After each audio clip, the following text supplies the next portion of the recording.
Assalamualaikum dan selamat pagi anak-anak sekalian. Baiklah, Ibu akan melanjutkan materi kita minggu lalu, masih tentang keanekaragaman hayati. Kalian simak dari rumah.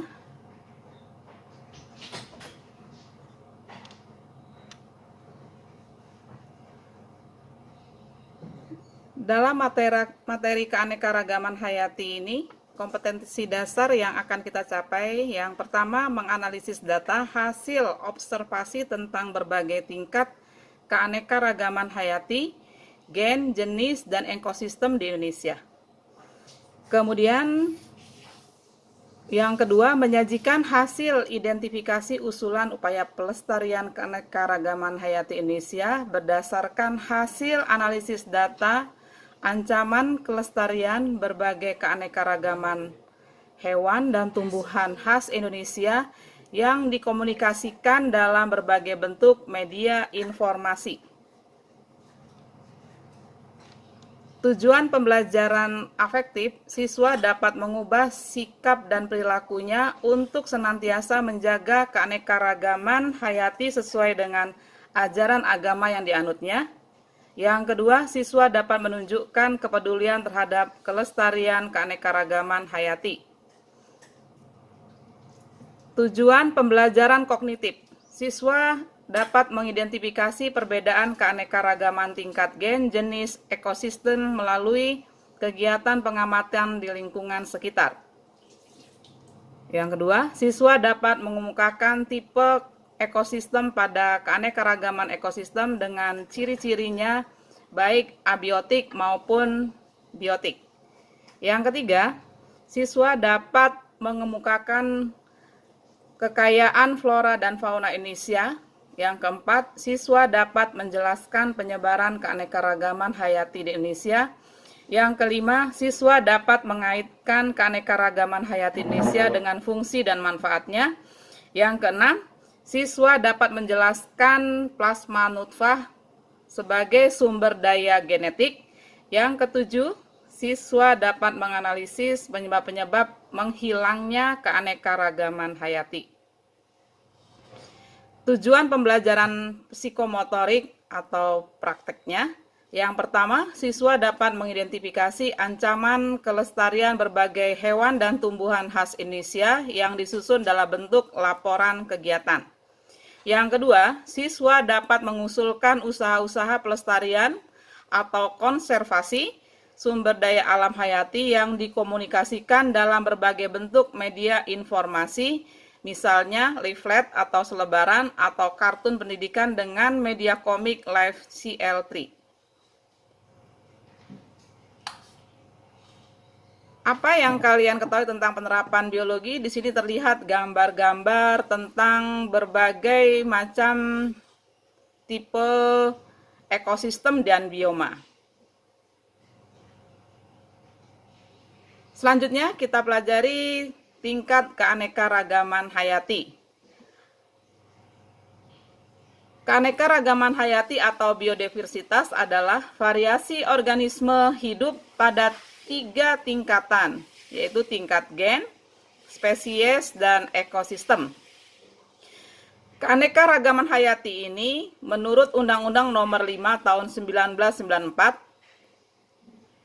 keanekaragaman di antara makhluk hidup dari semua sumber, termasuk diantaranya daratan, lautan, ekosistem akuatik lain, serta kompleks-kompleks ekologi yang merupakan bagian dari keanekaragamannya, mencakup keanekaragaman dalam spesies, antar spesies, dengan ekosistem. Kita bahas keanekaragaman gen.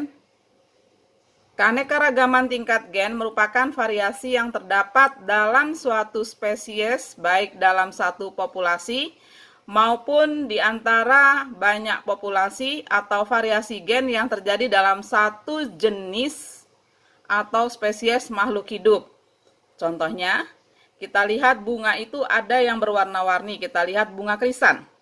Bunga krisan itu ada yang berwarna putih, ada yang berwarna kuning. Kemudian kita lihat bagaimana variasi rambut pada kucing.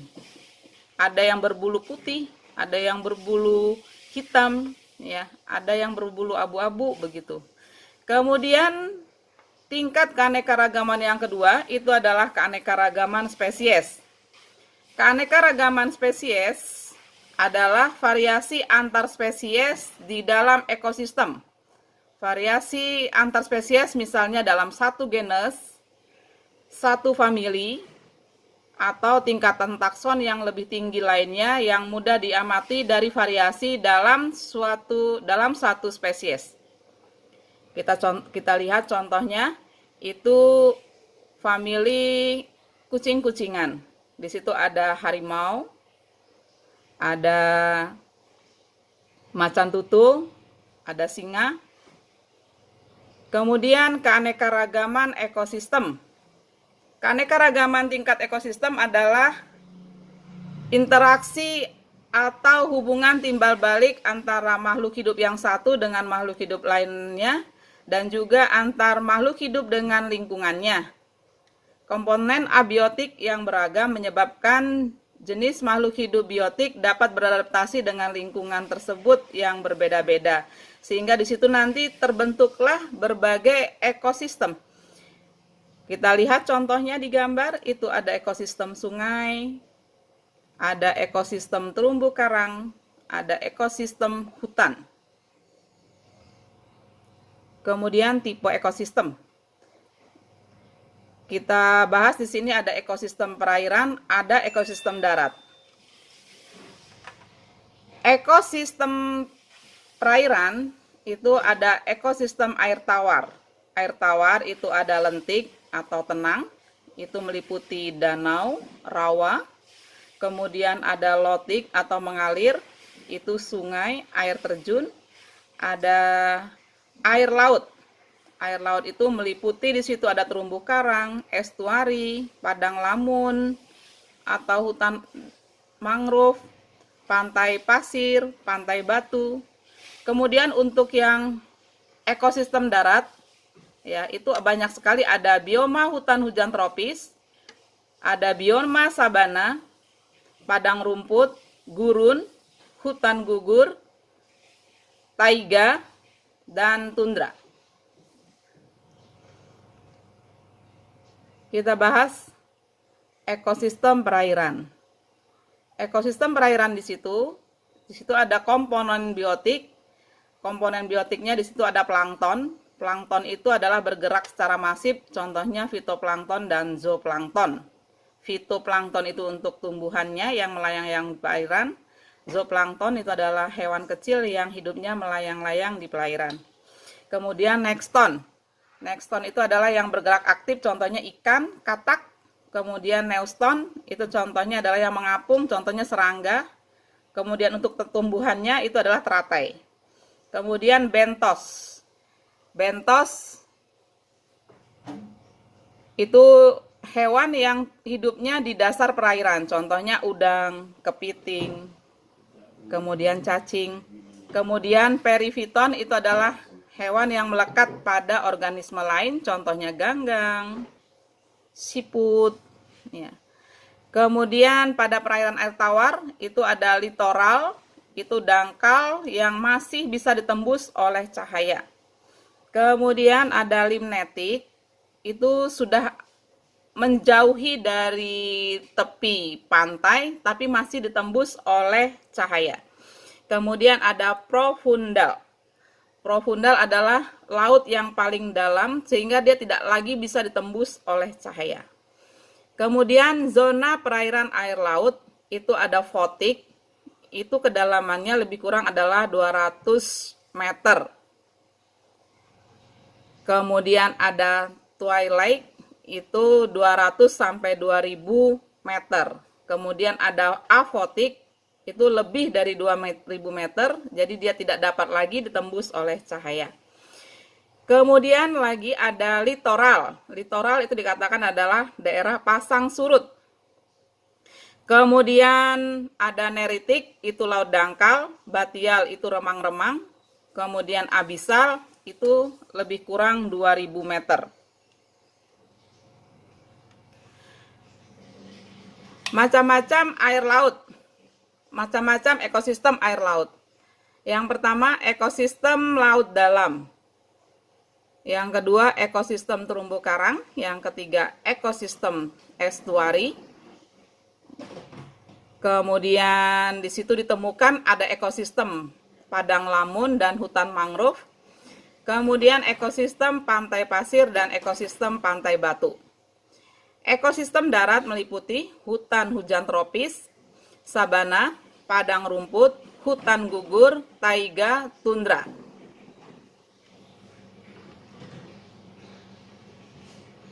Ini gambar-gambarnya. Ya. Kita lihat itu gambar yang pertama. Itu adalah sabana. Gambar sabana. Yang kedua itu ada padang rumput. Yang ketiga itu taiga. Yang keempat itu hutan gugur. Yang kelima itu adalah tundra. Tundra arstik dan tundra alpin. Jadi ada dua ya, arstik dan alpin. Kemudian penyebaran fauna Indonesia. Itu kita mengenal ada dua garis, yaitu garis Wallace dan garis Weber. Garis Wallace itu adalah garis imajiner yang membatasi wilayah flora dan fauna di Indonesia bagian barat, yaitu Sumatera, Jawa, dan Kalimantan, dengan Indonesia bagian tengah, yaitu Sulawesi dan Kepulauan Nusa Tenggara.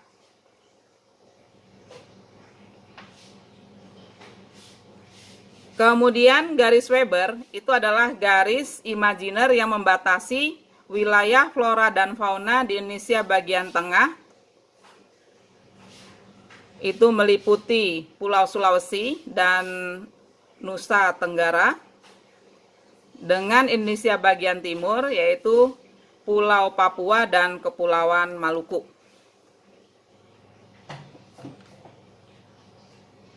Kemudian kita bahas adalah penyebaran fauna Indonesia. Ini adalah gambar fauna Indonesia tipe Asiatik. Kita lihat itu adalah gambar gajah dan burung merak. Atau dikatakan di sini adalah Indonesia bagian barat. Jadi dikatakan di sini hewan-hewannya adalah tipe Asiatik. Fauna barat itu termasuk ke dalam daerah di sebelah barat garis Wallace meliputi Pulau Sumatera, Jawa, dan Kalimantan. Di daerah ini ditemukan berbagai jenis fauna oriental. Jenis faunanya itu gajah, tapir, badak bercula, harimau Sumatera, orang hutan, dan beruang. Jadi di sini dikatakan adalah fauna Indonesia Barat adalah fauna oriental. Kemudian ini adalah tipe fauna Indonesia tipe Australis. Kita lihat itu burung merpati, burung kakak tua. Nah, di sini dikatakan dia adalah sebagai fauna kawasan Indonesia Timur, di mana di situ ada garis yang membatasi yaitu Lydekker yang meliputi Papua dan pulau kecil di sekitarnya. Memiliki berbagai jenis fauna Australian, yaitu berbagai jenis burung dengan warna burung yang mencolok, contohnya kasuari, cendrawasih, kakatua. Dan di sini juga terdapat hewan kanguru, ya, tipe Australis. Kemudian penyebaran Indonesia di daerah tipe peralihan. Ya, kita lihat ini adalah gambar kuda, kemudian kuskus, ya. Kemudian kita lihat itu ada gambar komodo. Fauna kawasan peralihan itu daerah antara garis Wallace sebelah barat dan garis Lydekker sebelah timur. Di antara kedua garis ini terdapat garis keseimbangan Weber yang terletak sebelah timur Sulawesi. Kawasan peralihan ini meliputi Sulawesi, Maluku, Sumbawa, Sumba, Lombok, dan Timor. Pada kawasan ini terdapat pencampuran antara fauna oriental dan fauna australis. Makanya di sini banyak terdapat hewan-hewan endemik. Jadi hewan yang ada hanya di daerah tersebut. Contohnya komodo, babi rusa, maleo, burung hantu, kemudian anoa, ya. Kemudian penyebaran flora di Indonesia. Ini dikatakan flora di Indonesia adalah kawasan Melasiana dengan tipe simpul demarkasi yang meliputi Malaysia, Filipina, Indonesia, dan Papua Nugini. Penyebaran flora di Indonesia ini dibedakan ada daerah hutan hujan tropis, daerah hutan musim, daerah sabana, daerah padang rumput. Karakteristik flora di kawasan Indonesia. Kita lihat itu adalah gambar meranti. Jadi flora di kawasan Indonesia Barat. Ini kita contohkan, di situ ada meranti. Kemudian flora di kawasan Indonesia Timur. Ini adalah gambar tumbuhan matoa. Kemudian manfaat keanekaragaman hayati Indonesia. Yang pertama adalah sebagai sumber bahan pewarna. Contohnya kita lihat itu ada gambar kunyit. Kemudian ada pandan. Kemudian yang kedua sumber bahan sandang. Misalnya itu ada tumbuhan krem dan tumbuhan mul, ya. Kemudian sebagai sumber bahan bangunan itu ada pohon jati dan lontar. Sebagai sumber bahan obat-obatan, ya, itu kita lihat ada Bruce Jalava. Dan sumber bahan kosmetik itu ada bunga melati dan mawar.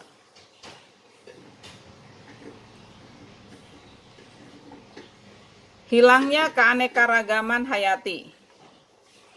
Menghilangnya keanekaragaman hayati itu disebabkan oleh beberapa faktor. Yang pertama, fragmentasi dan hilangnya habitat. Yang kedua, introduksi spesies atau masuknya spesies dari luar.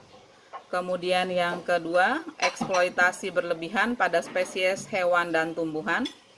Yang keempat, pencemaran tanah, air, dan udara. Yang kelima, perubahan iklim global. Yang keenam, industrialisasi kehutanan dan pertanian.